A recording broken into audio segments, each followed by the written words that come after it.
इस क्लास में हम लोग देखेंगे कि पैगंबर मोहम्मद के मृत्यु के बाद, उनके इंतकाल के बाद इस्लाम का प्रचार प्रसार किस प्रकार पूरे दुनिया में हुआ और इस्लाम के प्रमुख कौन बने और जो प्रमुख बने, जो प्रमुख पद था उसे क्या कहते हैं। तो देखिए, पैगंबर मोहम्मद के बाद पूरे दुनिया में इस्लाम के सत्ता पे एक पद स्थापित हुआ, उस पद का नाम है खलीफा। ये खलीफा शब्द इस्लाम के लिए बहुत महत्वपूर्ण है, जिसे अंग्रेजी में हम लोग कैलिफेट बोलते हैं।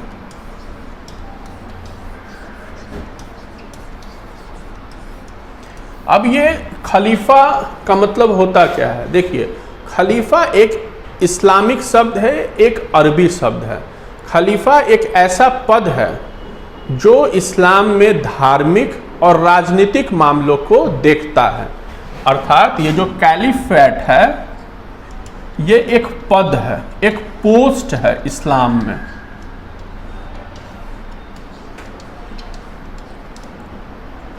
कैसा पोस्ट है? तो राजनीतिक और धार्मिक दोनों कार्यों को इस्लाम में देखता है। यानी इस्लाम की जो सत्ता है उसके सर्वोच्च शिखर पे ये खलीफा होते हैं। तो ये जो खलीफा है, ये पद, इस खलीफा पद की उत्पत्ति मोहम्मद साहब के इंतकाल के पश्चात हुई। और हम लोग जानते हैं कि प्रारंभ से लेकर आज तक मुख्यतः 4 प्रकार के खलीफा हुए। पहले खलीफा का नाम है राशिदून खलीफा।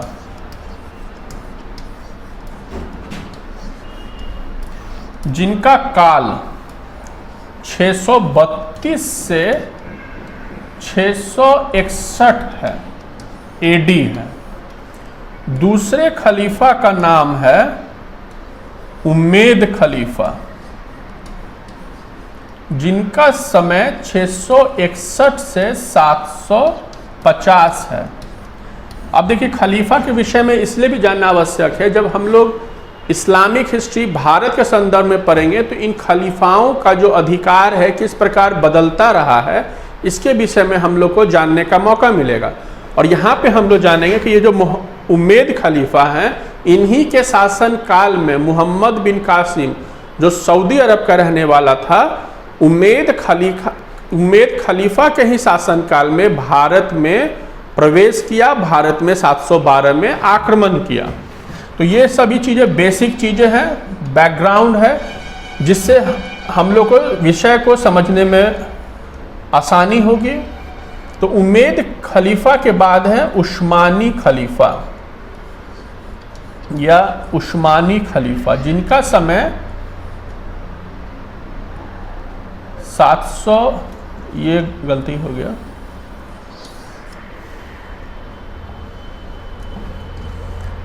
एक नंबर पे राशिदून, उसके बाद उम्मेद,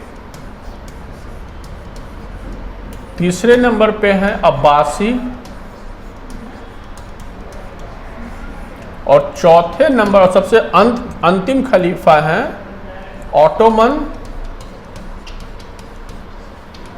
ऑटोमन तुर्क खलीफा। इनका समय 632 से 661 है। उम्मेद का समय 661 से 750 है। हम लोग जानते हैं इसी उम्मेद खलीफा के शासनकाल में इस्लाम का भारत में आगमन हुआ।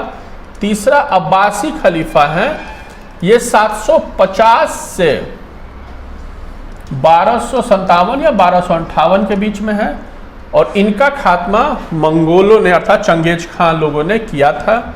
और ऑटोमन तुर्क 15वीं शताब्दी से 1924 तक रहे और अंतिम खलीफा जो थे वो मुस्तफ़ा कमाल पाशा थे। एक चीज और हम लोग को जानना है कि ये जो अब्बासी खलीफा हैं, इनका एक शाखा है। जब मंगोलों ने पूरे बगदाद शहर का खात्मा कर दिया, अब्बासी खलीफाओं को नस्ने नाबूद कर दिया, तो इन्हीं का एक ब्रांच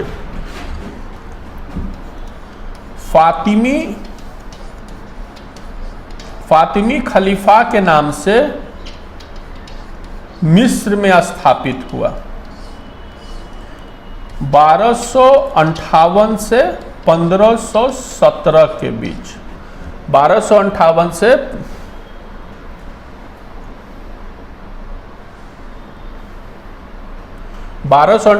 1517 के बीच। यदि आप लोग चाहें तो इसका स्क्रीनशॉट ले सकते हैं। तो पहला खलीफा राशिदून हुए, दूसरा उम्मेद खलीफा हुए, तीसरा अब्बासी हुए, चौथे हुए ऑटोमन तुर्क, और इसी अब्बासी खलीफा का एक ब्रांच है फातिमी खलीफा, जिन्होंने मिस्र से सत्ता स्थापित की। अब एक एक करके हम लोग को जानना है कि इनकी राजधानी क्या थी। राशिदून खलीफा जो है, इनकी एक राजधानी मदीना थी,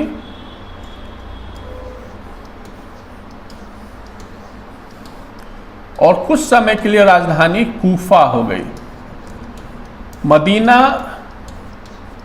सऊदी अरब में है, कूफा इराक में है। उम्मेद खलीफाओं ने अपनी राजधानी सीरिया में बनाई, सीरिया के दमिश्क में।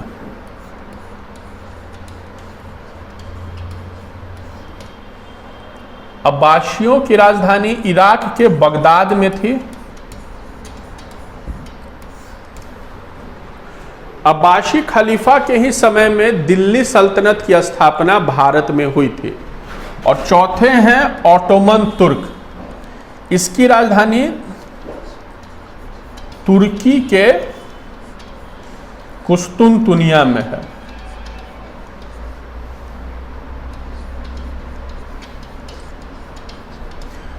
कुस्तुनतुनिया जो आज का इस्तांबुल है। और जब हम लोग ऑटोमन तुर्क के बारे में जानेंगे तो एक बहुत ही महत्वपूर्ण विषय में हम लोग प्रकाश डालेंगे, तो तब तक के लिए क्लास में बने रहिएगा। तो ये चारों के विषय में हम लोग देख लिए, राशिदून, उम्मेद, अब्बासी, ऑटोमन और अब्बासी के जो एक ब्रांच है फातिमी, पांचों की राजधानियां देख ली, अर्थात जहां से ये खलीफा मुस्लिम दुनिया को कंट्रोल करते थे, जिसमें ये जो राशिदून खलीफा है, इन्हें पवित्र खलीफा और लीगल कैलिफेट्स माना जाता है। अब हम लोग एक एक करके सभी खलीफाओं के विषय में देखेंगे। जैसे ये थे राशिदून खलीफा, जिनका समय 632 से 661 है। हम लोग जानते हैं इसकी राजधानी, हम लोग आगे देखते हैं। इसके जो पहले खलीफा हुए उनका नाम है अबू बकर,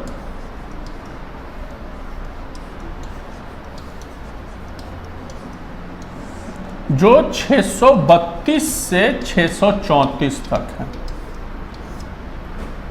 ये है पूरी दुनिया के पहले खलीफा, जिनका नाम है अबू बकर। सऊदी अरब के रहने वाले थे, एक व्यवसायी थे। और इनके विषय में हम लोग को जानना चाहिए कि ये अनुयायी थे, फॉलोअर थे किसके? मोहम्मद साहब के, अर्थात मुस्तफ़ा के ये फॉलोअर थे और मुस्तफ़ा के ये ससुर थे, यानी फादर इन लॉ अबू बकर थे। प्रारंभ के जितने भी खलीफा हुए राशिदून में, जो चारों खलीफा हुए हैं, चारों का संबंध मोहम्मद साहब से, ये चारों के चारों मोहम्मद साहब के रिश्तेदार थे। तो अबू बकर हुए। अबू बकर के बाद उमर हुए। इनका समय 634 से 646 है। ये भी ससुर थे, जिनकी हत्या ईरान में हो गई। इनकी हत्या ईरान में हो गई। और जब उमर खलीफा की हत्या ईरान में हुई, तो सऊदी अरब अर्थात इस्लाम ईरानियों का दुश्मन हो गया और पैगंबर मोहम्मद के 100 वर्ष के बाद ईरानियों की जो मूल धर्म है पारसी, उससे 90% पूरे दुनिया से नस्ते नाबूद कर दिया गया और ईरान में इस्लाम धर्म की स्थापना हो गई। तो ये 2 खलीफा के बारे में हम लोग देख लिए। तीसरे जो खलीफा हैं उस्मान उनका नाम था। अभी आप लोग बाहर जाके बात करिए। उस्मान खलीफा जो है, उस्मान खलीफा का संबंध 646 से 656 है।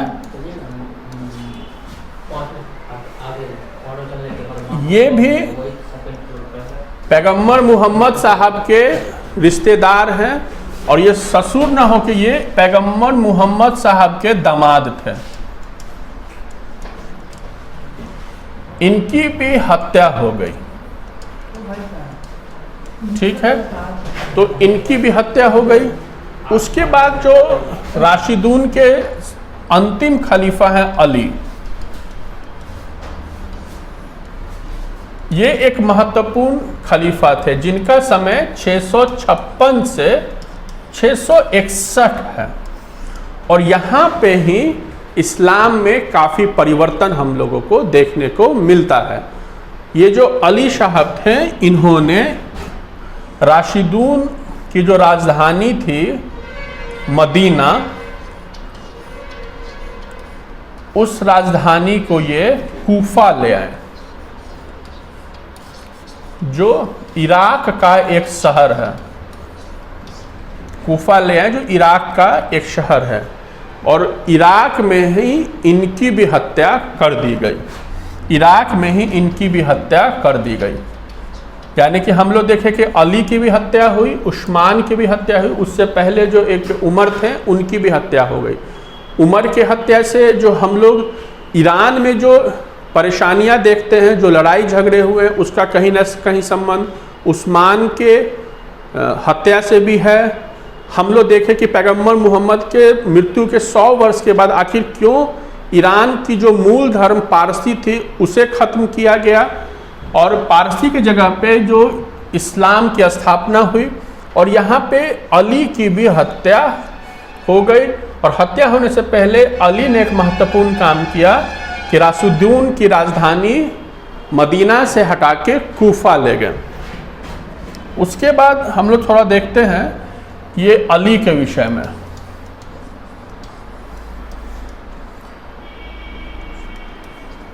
(656 से 661) इनके 2 पुत्र थे। एक का नाम हसन था और एक का नाम हुसैन था। हसन कुछ समय के लिए खलीफा बने हैं, लेकिन जब इनका विरोध हुआ तो हसन ने खलीफा पद उम्मेद खलीफा को दे दिया। लड़ाई झगड़े से बचने के लिए हसन ने ये पद उम्मेद खलीफा को 661 ईस्वी में दे दिया। और ये जो हसन है,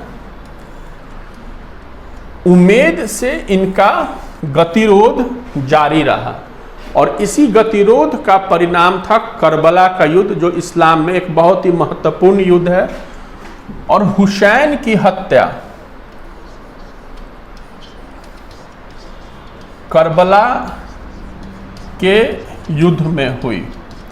हुसैन ने उम्मेद खलीफाओं का विरोध किया।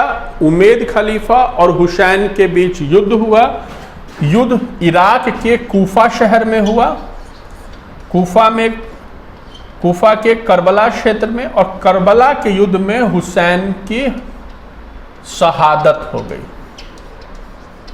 मृत्यु शब्द सही नहीं है, इसलिए कहना चाहिए कि शहादत हो गई। और हुसैन के ही शहादत में इस्लाम में एक पर्व मनाया जाता है। उस पर्व का नाम है मुहर्रम, क्योंकि हम लोग जानते हैं कि इस्लाम का जो पहला महीना है मुहर्रम कहलाता है। और इसी मुहर्रम में ताजिया निकाली जाती है।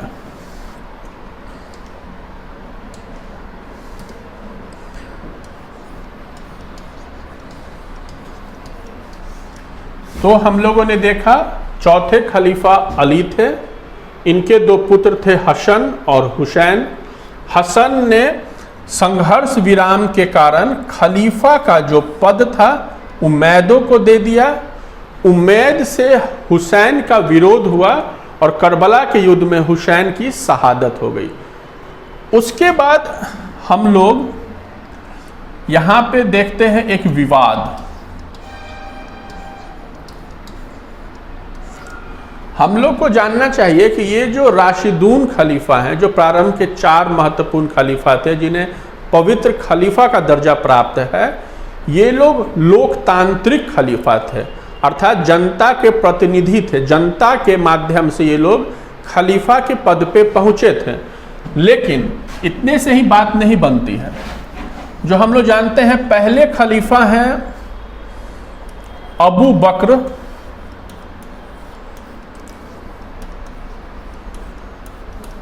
और अंतिम खलीफा है अली।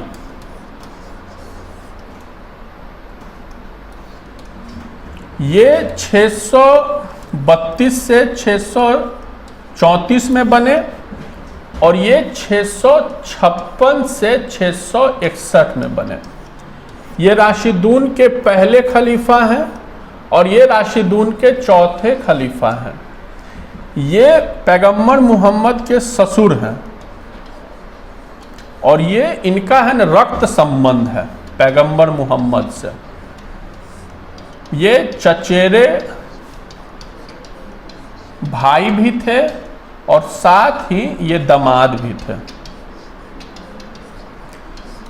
तो अली और उनके अनुयायियों का कहना था, चूंकि पैगंबर मोहम्मद का जो रक्त संबंध है वो अली से है, इसलिए जो पहला खलीफा होना चाहिए वो अली ही होना चाहिए। लेकिन अबू बकर जो थे उनके अनुयायियों की संख्या सऊदी अरब में काफ़ी ज़्यादा थी, इसलिए अली जो एक शांत खलीफा भी माने जाते हैं, संघर्ष को देखते हुए अबू बकर को खलीफा का पहला पद दे दिया। तो इन्होंने तो पहला पद दे दिया, लेकिन राशिदून के बाद इनके जो दोनों के जो अनुयायी थे इस्लाम में बट गए और यहीं से विवाद शुरू हुआ, शिया सुन्नी विवाद। इस्लाम में शिया सुन्नी विवाद। अब हम लोग देखते हैं कि शिया सुन्नी विवाद क्या है।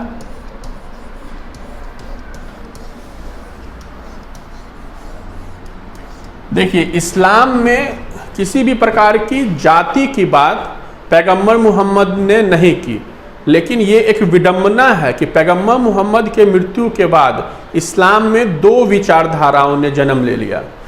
पैगंबर मोहम्मद तो कह के गए कि इस्लाम में कोई जाति नहीं होनी चाहिए, लेकिन एक एक करके इस्लाम में जातियों का निर्माण हुआ। ये उसी प्रकार है कि भारत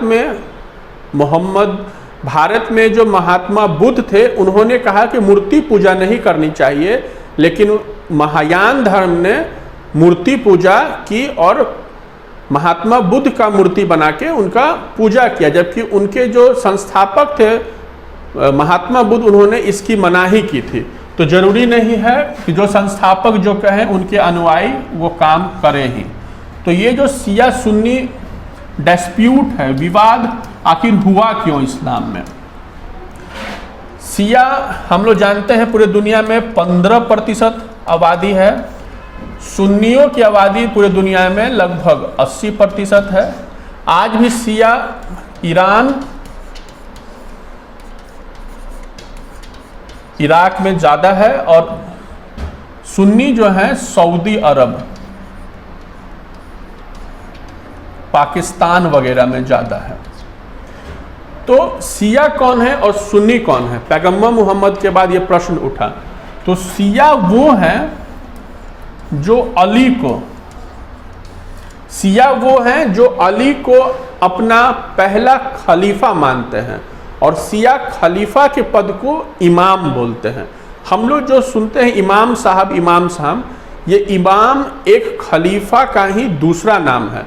तो शिया खलीफा के जो पद को इमाम कहते हैं, और शिया जो है पहला इमाम अर्थात पहला खलीफा अली से जोड़ के देखते हैं, जबकि जो सुन्नी है अपना पहला खलीफा अबू बकर को मानते हैं। तो जो अबू बकर को पहला खलीफा मानते हैं वो सुन्नी है, और जो अली को अपना पहला खलीफा या पहला इमाम मानते हैं वो शिया हैं। और इन्हीं के बीच ये एक विवाद है जिसे हम लोग शिया सुन्नी विवाद के नाम से जानते हैं। और हम लोग को पता है कि कभी कभी सुन्नी के मस्जिद पे शिया लोग बम से हमला करते हैं, और शिया के मस्जिद पे कभी कभी सुन्नी लोग बम से हमला करते हैं। जो ये विवाद प्रारंभ से चला आया और आज भी बदस्तूर जारी है। आने वाले समय में इस्लाम में अहमदिया, ये भी एक पंथ उभर के आया, सूफी भी एक पंथ उभर के आया। पाकिस्तान की जो जनसंख्या है इस्लाम की, उसमें जो भी अहमदिया है उससे इस्लाम, पाकिस्तान की जो हुकूमत है इस्लामिक धर्म में मान्यता देता ही नहीं है। और हम लोग जानते हैं कि हैदराबाद के जो एमपी हैं ओवैसुद्दीन, उन्होंने भी अहमदिया को इस्लाम से अलग करने की बात की है। तो ये एक विवाद है शिया और सुन्नी की। उसके बाद हम लोग दूसरा खलीफा देखेंगे, उम्मेद खलीफा। यहां से खलीफा का जो पद था, कैलिफेट का जो पद था, जो लोकतांत्रिक पद था, वो राजतंत्र में बदल गया। इसमें वंशानुगत तत्व आ गए, हायरार्की आ गया। जिसके पास ताकत था वो खलीफा बन रहा था। तो दूसरे खलीफा बने उम्मेद। हम लोग जानते हैं कि उम्मेद के ही शासनकाल में इस्लाम का प्रवेश भारत में 712 ईस्वी में हुआ, सिंध के रास्ते। ये उम्मेद खलीफा हैं जिनका समय 712 से 661 से 750 ईस्वी के बीच है। तीसरे खलीफा अब्बासी खलीफा हुए, जिनका समय 750 से 1258 है। 750 से 1258 है अब्बासी खलीफा। इसे गोल्डन एरा इन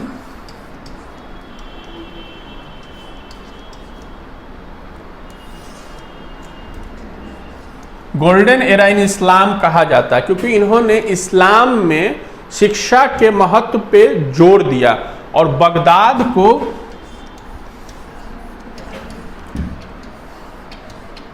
बगदाद को इस्लामिक शिक्षा का महत्वपूर्ण केंद्र पूरे दुनिया में बनाया। और हम लोग को पता है कि अब्बासी खलीफा के ही शासनकाल में इस्लाम 1206 ईस्वी में दिल्ली सल्तनत की स्थापना कुतुबुद्दीन ऐबक के माध्यम से करता है। तो ये अब्बासी खलीफा है। इन्होंने बगदाद नामक एक खूबसूरत शहर बसाया, जिसे नस्ने नाबूद किसने किया? मंगोलों ने किया। मंगोलों ने इसे नस्ने नाबूद किया। ये मंगोल कभी बौद्ध धर्म को मानने वाले थे, जो बाद में इस्लाम धर्म को मध्य एशिया में स्वीकार किए। और इस्लाम होने के बावजूद भी मंगोलों ने बगदाद को नस्ने नाबूद किया, इनके शिक्षा व्यवस्था को नस्ने नाबूद किया। हम लोग अक्सर इतिहास में ये देखते हैं कि जो तानाशाही शासन होता है वो सीधा सीधा यूनिवर्सिटीज़ पे, शिक्षा के केंद्र पे हमला करता है। और यही कारण था कि मंगोल जो बौद्ध धर्म से इस्लाम को स्वीकार कर लिए थे, इस्लामिक होने के बावजूद भी इस्लामिक शहर बगदाद को पूरी तरह नष्ट कर दिया। और हम लोग को इतिहास में ये जानने को मिलता है कि 40 दिनों तक इन्होंने जो बगदाद में आग लगाई थी वो बदस्तूर कायम रही। और साथ में हम लोग देखेंगे कि ये जो तानाशाही मनोवृत्ति है, आखिर क्या कारण था कि नालंदा यूनिवर्सिटी को जलाया गया, तक्षशिला को नस्ल नाबूद किया, विक्रमशिला को नस्ल नाबूद किया गया। हम लोग देखते हैं इवन भारत ही नहीं, किसी भी दुनिया में, किसी भी देश में अगर तानाशाही व्यवस्था आती है तो वो सबसे पहले यूनिवर्सिटीज़ पे, उस देश की जो सबसे महत्वपूर्ण यूनिवर्सिटीज़ है उस पे हमला होता है। आप भारत के भी कॉन्टेक्स्ट में अगर आप नज़र दौड़ाएं तो आपको जानने को मिल सकता है कि कुछ महत्वपूर्ण यूनिवर्सिटीज़ जो भारत में हैं उस पर लगातार पहले भी हमला होते रहे हैं। आखिर इसके पीछे कारण क्या है? इसके पीछे कारण यह है कि जो तानाशाही मनोवृत्ति है वो तर्क को, लॉजिक को स्वीकार नहीं करती है। उनका मानना है कि मैं जो बोल रहा हूँ उसे आप मानिए, लेकिन शिक्षा हम लोग को लॉजिक अर्थात तर्क देता है। तो इस्लाम धर्म के मंगोलों ने बगदाद को नष्ट कर दिया और अब्बासियों की सत्ता 1298 तक रही। उसके बाद हम लोग को जानना चाहिए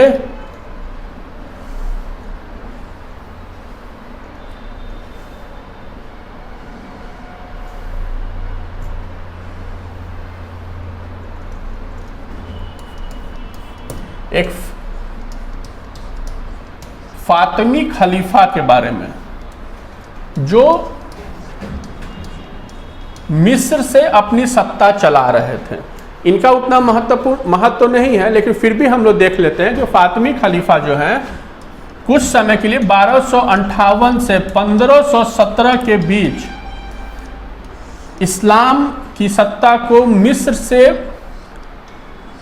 कंट्रोल कर रहे थे। और फातिमी खलीफा के समय में एक महत्वपूर्ण या एक इतिहास को बदलने वाला काम हुआ, और वो काम हुआ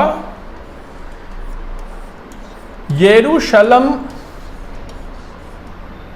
अर्थात इज़राइल की जो आज वर्तमान राजधानी है यरूशलेम, उस पर कब्जा कर लेना। हम लोग को पता है कि इस्लाम हो, यहूदी हो या ईसाई हो, ये तीनों का अधिकार इस यरूशलेम पे है। इस्लाम का भी, ईसाई भी इस पे दावा करते हैं और यहूदी भी इस पे दावा करते हैं। ये तीनों धर्म के मानने वालों का ये जो यरूशलेम है महत्वपूर्ण शहर माना जाता है। तीनों इस पे दावा करते हैं और इस यरूशलेम के लिए भी वाद विवाद होता रहता है। हम लोग फिलिस्तीन इज़राइल का जो युद्ध हम लोग 40 साल 50 साल पहले देखे हैं, उसके भी जड़ में यही यरूशलेम है। और इस पे अपनी हुकूमत स्थापित करने के लिए इन तीनों धर्म के लोग आपस में संघर्ष करते हैं, जो तीनों इब्राहिमी पंथ को मानने वाले हैं। तो इस फातिमी खलीफा ने इज़राइल पे अधिकार कर लिया, अर्थात ईसाइयों से इज़राइल के शहर यरूशलेम को छीन लिया। किससे छीन लिया? ईसाइयों से छीन लिया। और यहाँ पे एक विवाद का जन्म हो गया। यानी कि हम लोग देखिए जो फातिमी कबीले हैं, फातिमी खलीफा हैं, जो अपनी सत्ता मिस्र से चला रहे थे, उन्होंने ईसाइयों से यरूशलेम को अपने कब्जे में ले लिया। और हम लोग जो आतंकवाद का एक रूप देखते हैं, उसके मूल में एक ईसाई और इस्लाम युद्ध भी है। यरूशलेम को प्राप्त करने का जो प्रयास है, उसके विवाद में भी आतंकवाद है। आतंकवाद के बहुत सारे कारण हैं, लेकिन एक कारण इस्लाम और ईसाई के बीच जो संघर्ष सदियों से चला रहा है, उसके मूल में यरूशलेम विवाद भी है। उसके बाद चौथे खलीफा हैं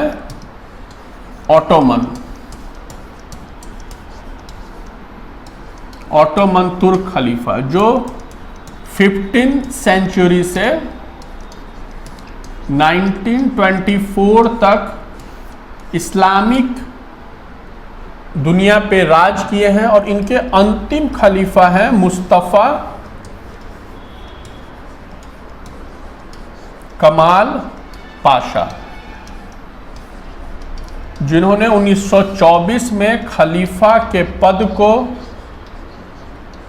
समाप्त किया। और ऑटोमन तुर्कों का जो देश था तुर्की, उसे गणराज्य घोषित किया, यानी कि रिपब्लिक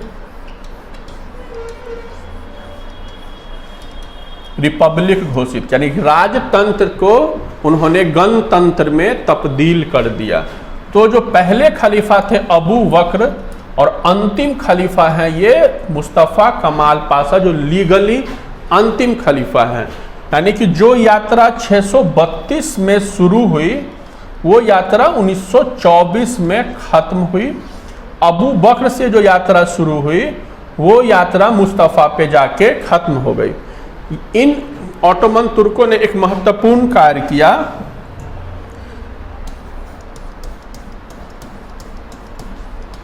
इन्होंने तुर्की का एक शहर है कुस्तुनतुनिया,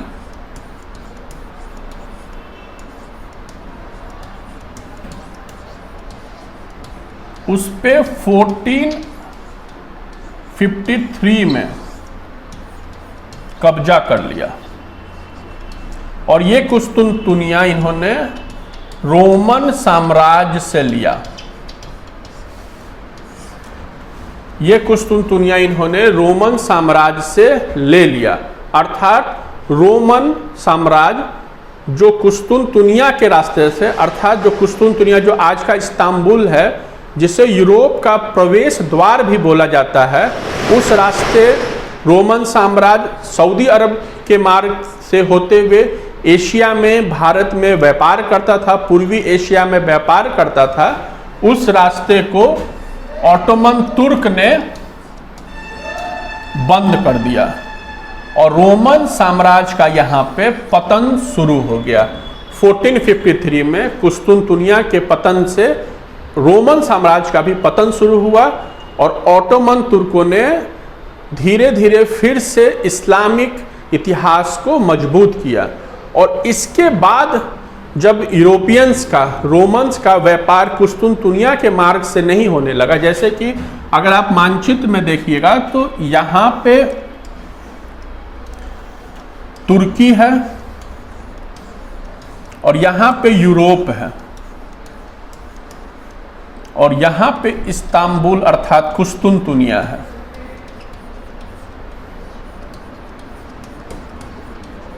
इसी रास्ते से ये लोग सऊदी अरब और एशिया और पूर्वी एशिया में व्यापार करते थे, अपने साम्राज्य को फैलाते थे। उसी मार्ग को तुर्कों ने बंद कर दिया और यहाँ पे रोमन साम्राज्य का पतन हो गया। ये एक दुनिया के इतिहास में गेम चेंजर साबित हुआ और यहाँ से एक और जहाँ रोमन साम्राज्य का पतन हुआ, वहीं दूसरी ओर इस्लामिक हिस्ट्री में एक नया मोड़ आया। हम लोग जैसे देखते हैं कि वास्को डी गामा 1498 20 मई को भारत में आया और हम लोग पढ़ते हैं कि भारत की खोज वास्को डी गामा ने की, कोलंबस ने अमेरिका की खोज की। अर्थात ये खोज हो क्यों रही थी? ये खोज इसलिए हो रही थी क्योंकि एक रास्ता जो कुस्तुनतुनिया से होते हुए भारत की ओर था, उसे तुर्कों ने बंद कर दिया था।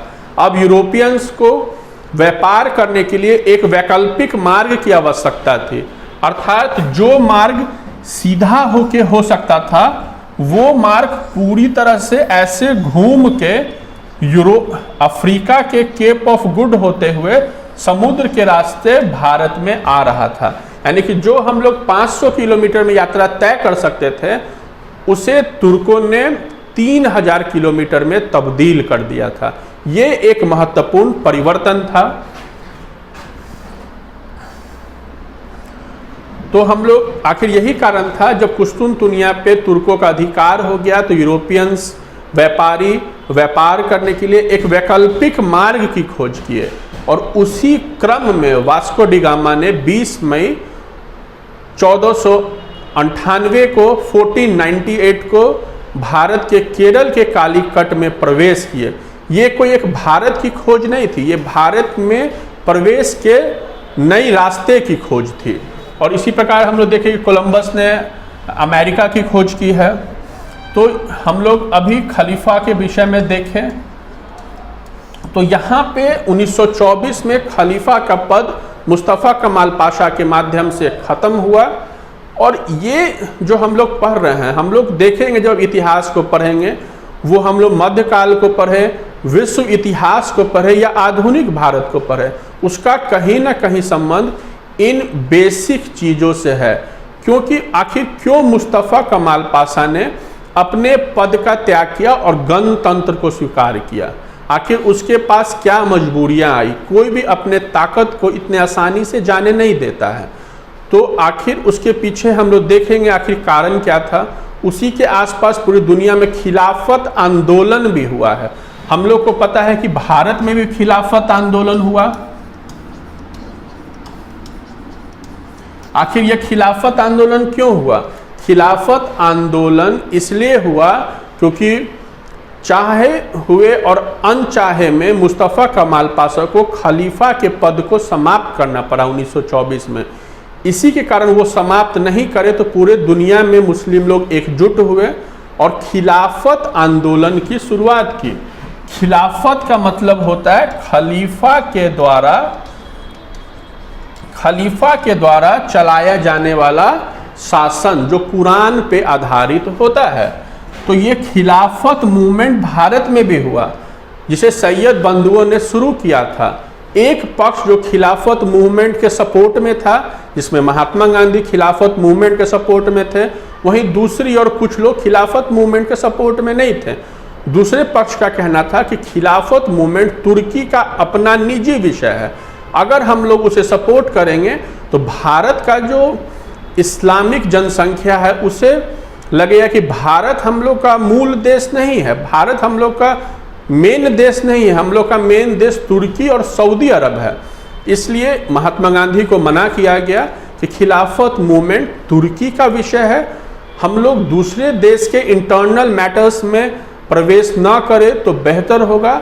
लेकिन महात्मा गांधी ने सोचा कि अंग्रेज जो इस्लाम को या मुस्लिमों को अपनी ओर मिला रहे हैं, ये बहुत ही बेहतर मौका है कि इस्लाम अर्थात मुस्लिमों को सपोर्ट किया जाए और उसे भारत के पक्ष में किया जाए।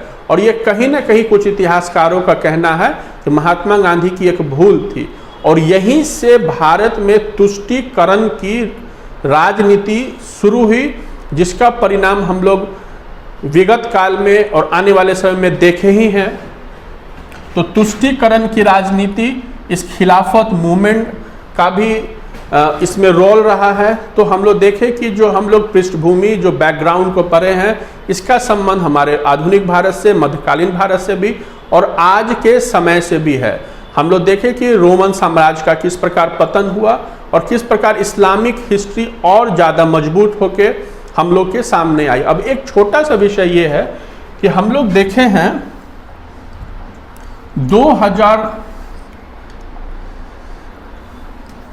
2014 में एक ग्रुप बना ISIS, यानी कि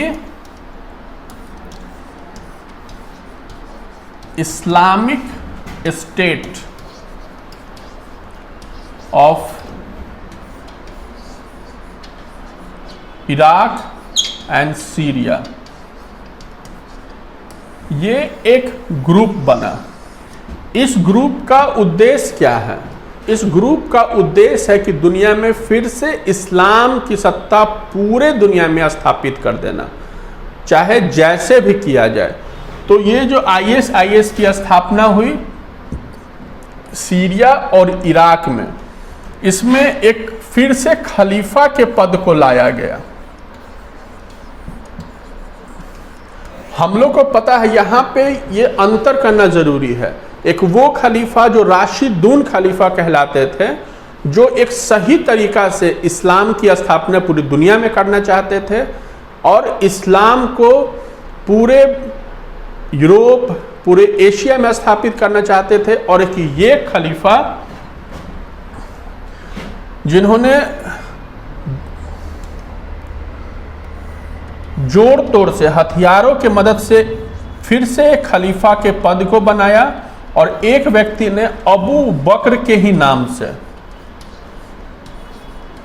जो राशिदून के पहले खलीफा, उन्हीं के ही नाम से इस खलीफा के पद को प्राप्त किए और पूरे और स्वतः घोषणा किए कि आज से दुनिया में जितने भी इस्लाम हैं, जितने भी मुसलमान हैं, उनका जो हुकूमत है हम लोग के माध्यम से अर्थात ISIS के माध्यम से चला जाएगा। और हम लोग न्यूज़पेपर्स के माध्यम से, टेलीविज़न के माध्यम से देखे हैं कि ISIS किस प्रकार इवन दुनिया ही नहीं, खुद इस्लाम को भी परेशान कर रहा है। इनका उद्देश्य इस्लामिक कल्चर को स्थापित करना न होकर अपनी सत्ता की प्राप्ति है। अर्थात यहाँ पे पहले के अबू बकर और आज के अबू बकर में अंतर करना बहुत आवश्यक है। और ISIS को किसी भी प्रकार से इस्लाम से जोड़ना कतई ही सही नहीं होगा।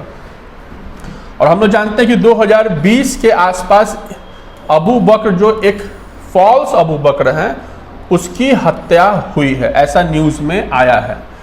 तो जो ISIS है, जो एक आतंकवादी संगठन है, उसे किसी भी प्रकार से इस्लाम से जोड़ा जाना सही नहीं होगा। राशिदून खलीफाओं से जोड़ा जाना सही नहीं होगा, क्योंकि ये जो राशिदून खलीफाएँ हैं ये एक लोकतांत्रिक खलीफा थे, जनता के द्वारा तय किए गए खलीफा थे, और ये लोग एक ज़बरदस्ती के खलीफा हैं। तो ये हम लोग का एक बैकग्राउंड है। अब हम लोग अगले क्लास में ये देखेंगे कि किस प्रकार इस्लाम का प्रवेश भारत में हुआ है, और हम लोग मोहम्मद बिन कासिम के संबंध में भी जानेंगे। तो अब हम लोग मिलते हैं अगले क्लास में, तब तक के लिए धन्यवाद।